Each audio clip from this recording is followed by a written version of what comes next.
Hello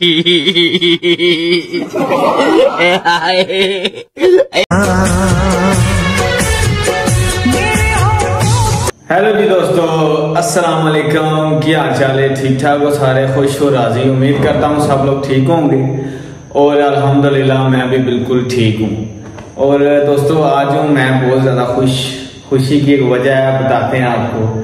वजह यह है कि आज हमारे हो गया कि 1000 सब्सक्राइबर कंप्लीट। आप लोगों का बहुत बहुत शुक्रिया, आप लोगों ने जितना प्यार दिया मुझे, और उम्मीद है कि इंशाल्लाह आगे भी आप प्यार देंगे मुझे और ऐसे ही सपोर्ट करेंगे। और आप सब लोगों की दुआएं और सपोर्ट की जरूरत है मुझे, और बहुत शुक्रिया आपका। ਅੱਖਾਂ ਤੇ ਪਰਦਾ ਰਹਿੰਦਾ ਗੁੱਚੀ ਦੀਆਂ ਸ਼ੇਡਾਂ ਦਾ, ਥੋੜਾ ਜਿਹਾ ਸ਼ੌਂਕੀ ਅਲੜੇ ਲੋਟੇ ਪਰ ਫੇਡਾਂ ਦਾ, ਹੈਰਾ ਗਹਿਰਾ ਨਾ ਜਾਣੀ ਮਾਝੇ ਦਾ ਸ਼ੋਰ ਨੀ। लो जी दोस्तों, ऐसे खुशी के विच 1000 सब्सक्राइबर मेरे कंप्लीट हो गए।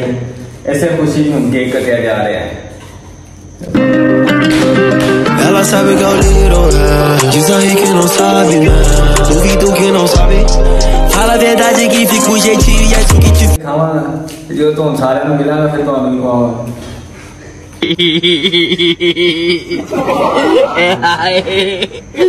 ਨਾ ਛੇਤੀ ਦਾਵਦਾਰ ਕਾਨੇ ਤੂੰ ਵੀ ਲਾਣਾ ਬਹਾਨੇ ਦੇ ਜਾ ਦਰਸ਼ਨ ਜੱਟ ਤੇਰੇ ਦਰਾਂ 'ਚ ਖੜੇ।